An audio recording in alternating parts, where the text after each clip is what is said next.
കൂട്ടുകാരെ, എല്ലാവർക്കും നിജോസ് വേൾഡിൻ്റെ പുതിയൊരു വീഡിയോയിലേക്ക് സ്വാഗതം. എല്ലാവരും സുഖമായിട്ടിരിക്കുന്നെന്ന് വിശ്വസിക്കുന്നു.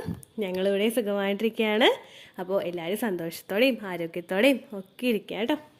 പ്രഗ്നൻ്റ് ആകുന്ന ഒട്ടുമിക്ക സ്ത്രീകൾക്കും അവരുടെ പ്രഗ്നൻസിയുടെ തുടക്കത്തിൽ തന്നെ ഉണ്ടാകുന്ന ഒരു സുപ്രധാനമായിട്ടുള്ള മാറ്റത്തിനെ പറ്റിയിട്ടാണ് ഇന്നത്തെ വീഡിയോയിൽ സംസാരിക്കുന്നത് കേട്ടോ. അപ്പോൾ അതെന്താണെന്ന് നമുക്ക് നോക്കാം. വീഡിയോ നമുക്ക് സ്റ്റാർട്ട് ചെയ്യാം. വീഡിയോയുടെ തുടക്കത്തിൽ തന്നെ പറയട്ടെ, ഇങ്ങനെയുള്ള പ്രഗ്നൻസി ലക്ഷണങ്ങളെ പറ്റിയിട്ട് വീഡിയോസ് ചെയ്യുന്നുണ്ടെങ്കിലും യാതൊരു തരത്തിലുള്ള പ്രഗ്നൻസിയുടേതായ ലക്ഷണങ്ങളും ഇല്ലാതെ പ്രഗ്നൻ്റ് ആകുന്ന ഒരുപാട് പേരുണ്ട്. യാതൊരു തരത്തിലുള്ള പ്രഗ്നൻസി ലക്ഷണങ്ങൾ എന്ന് പറയുന്നത് നമ്മൾ പറയുന്ന പ്രഗ്നൻസിയുടേതായിട്ടുള്ള സോകോൾഡ് പ്രഗ്നൻസി ലക്ഷണങ്ങളായിട്ടുള്ള വോമിറ്റിംഗ്, തലയിറങ്ങി വീട്, ഇങ്ങനെയുള്ള ലക്ഷണങ്ങളൊന്നുമില്ലാതെ പ്രഗ്നന്റ് ആകുന്ന ഒരുപാട് പേരുണ്ട്.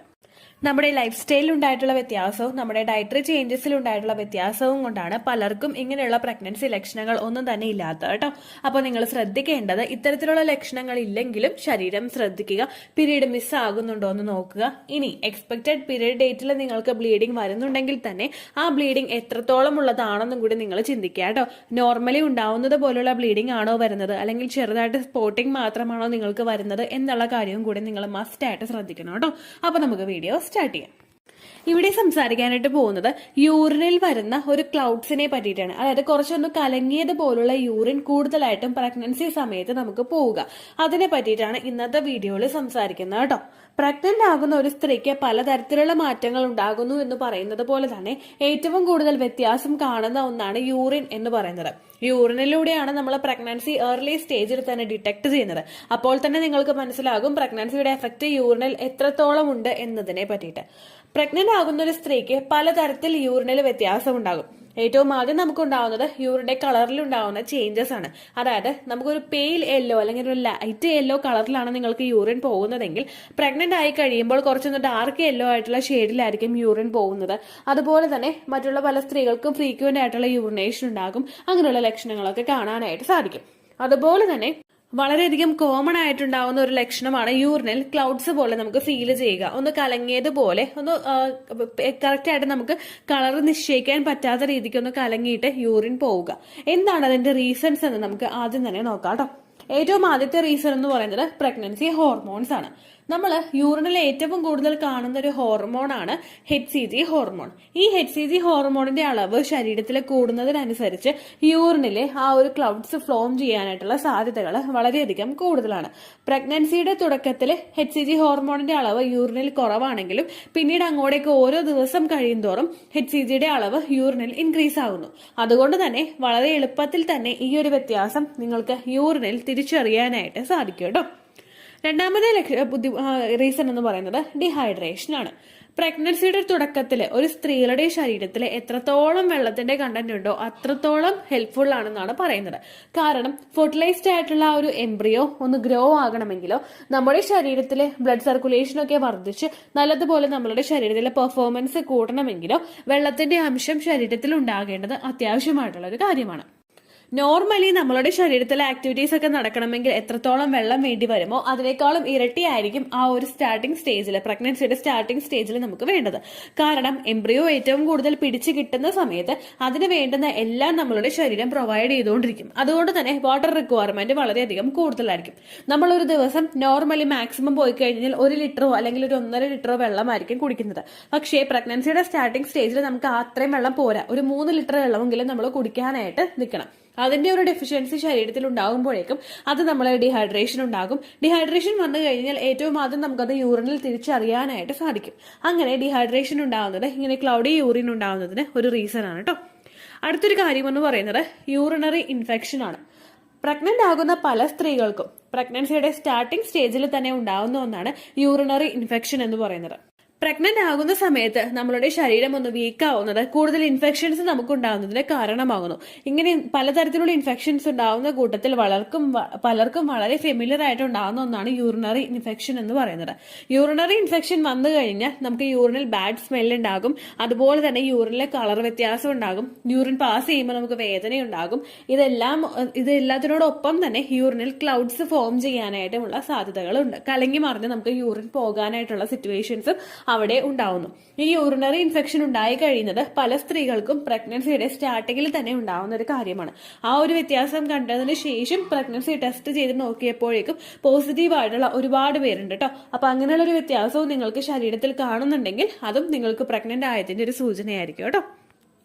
അടുത്ത റീസൺ എന്ന് പറയുന്നത് യൂറിനിൽ പ്രോട്ടീന്റെ കണ്ടന്റ് കൂടുന്നതാണ്. നമ്മൾ പ്രഗ്നന്റ് ആകുന്ന സമയത്ത് യൂറിനിൽ പ്രോട്ടീന്റെ കണ്ടന്റും അതുപോലെ തന്നെ ഷുഗർ ലെവലും ഗ്ലൂക്കോസ് ലെവലും കൂടാനായിട്ട് സാധ്യതകളുണ്ട്.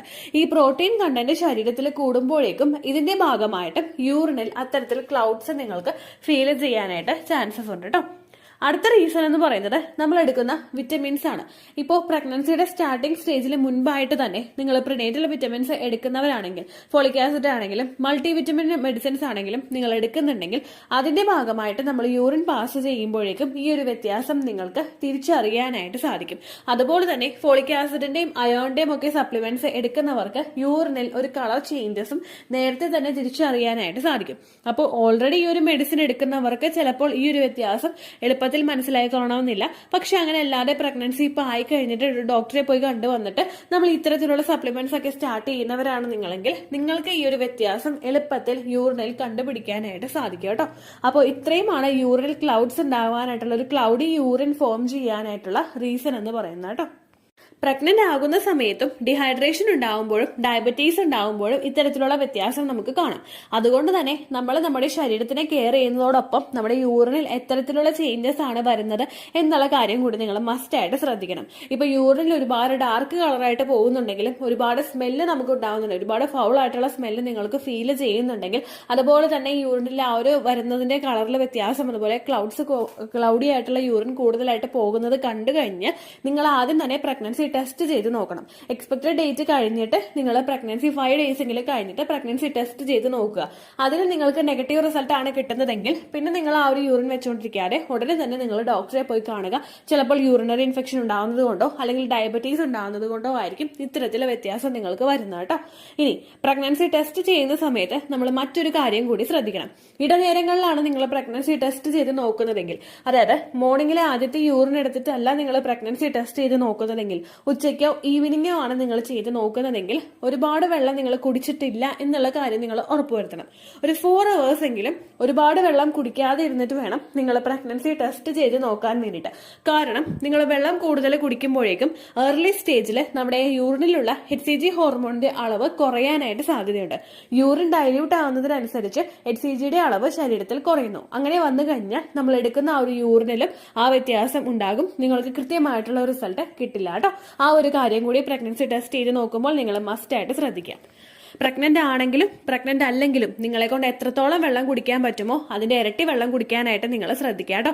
കാരണം ഏർലി സ്റ്റേജിൽ അണ്ടത്തിന്റെയും ബീജത്തിന്റെയും അതുപോലെ ഫെർട്ടിലൈസ്ഡ് ആയിട്ടുള്ള എംബ്രിയോയുടെയും ഒക്കെ വളർച്ചയ്ക്ക് ഏറ്റവും കൂടുതൽ സഹായിക്കുന്നതാണ് വെള്ളം നമ്മൾ ഉപയോഗിക്കുന്നതിന്റെ അളവ്. അപ്പോൾ ഇത്രയേ ഉള്ളൂ വീഡിയോ. എന്തെങ്കിലും സംശയം ഉണ്ടെങ്കിൽ നിങ്ങൾ കമന്റ്സിൽ ചോദിക്കുക. പണ്ടത്തെ വീഡിയോയ്ക്ക് കമന്റ്സ് ഇടുന്നവർക്ക് റിപ്ലൈ കിട്ടുന്നില്ലെങ്കിലോ, നമ്മൾ തമ്മിൽ ഓൾറെഡി ഒരു കോൺവെർസേഷൻ ഉണ്ടായിട്ടും അതിന്റെ കണ്ടിന്യൂഷൻ ആയിട്ട് നിങ്ങൾക്ക് റിപ്ലൈ കിട്ടിയിട്ടില്ലെങ്കിലോ, ലേറ്റസ്റ്റ് ആയിട്ട് ഞാൻ ഏത് വീഡിയോ ആണ് അപ്ലോഡ് ചെയ്യുന്നത് അതിന് താഴെ കമന്റ് ഒന്ന് കോപ്പി പേസ്റ്റ് ചെയ്യാനായിട്ട് ശ്രദ്ധിക്കുക കേട്ടോ. അതുപോലെ ഓവുലേഷൻ ഡേറ്റ് കാൽക്കുലേറ്റ് ചെയ്ത് തരാനായിട്ട് റിക്വസ്റ്റ് ചെയ്യുന്നവർ എത്രയാണോ നിങ്ങളുടെ കൃത്യം സൈക്കിൾ ലെങ്ത് അത് മെൻഷൻ ചെയ്യാനായിട്ട് ശ്രദ്ധിക്കുക. സൈക്കിൾ ലെങ്ത് എന്നതുകൊണ്ട് ഉദ്ദേശിച്ചത് ഓരോ മാസവും എത്ര ദിവസം കൂടുമ്പോഴാണോ ബ്ലീഡിങ് വരുന്നത് അതിനെയാണ് കേട്ടോ ഉദ്ദേശിച്ചത്. അതായത് ജനുവരിയിൽ നിങ്ങൾക്ക് ഒരു 1-ാം തീയതിയാണ് ബ്ലീഡിങ് വന്നതെങ്കിൽ, ഫെബ്രുവരിയിൽ നിങ്ങൾക്ക് 2-ാം തീയതിയാണ് ബ്ലീഡിങ് വരുന്നതെങ്കിൽ, ജനുവരി 1-ന് ഡേ 1 ആയിട്ട് എടുത്ത് ഫെബ്രുവരി 2 വരെ എത്ര ദിവസമുണ്ടോ അത് എണ്ണി പറയുന്നതാണ് സൈക്കിൾ ലെങ്ത് എന്നതുകൊണ്ട് ഉദ്ദേശിച്ചത് കേട്ടോ. ബ്ലീഡിങ് നടന്ന ദിവസം നിങ്ങൾ എടുത്താൽ മതിയാകും. സ്പോട്ടിങ് നടന്ന ദിവസം, അതായത് ചെറുതായിട്ടുള്ള ബ്രൗൺ ഡിസ്ചാർജോ ബ്രൗൺ കളറുള്ള സ്പോട്ടിങ്ങോ വന്ന ദിവസം നിങ്ങൾ എടുക്കുക ആവശ്യം ഇല്ല കേട്ടോ.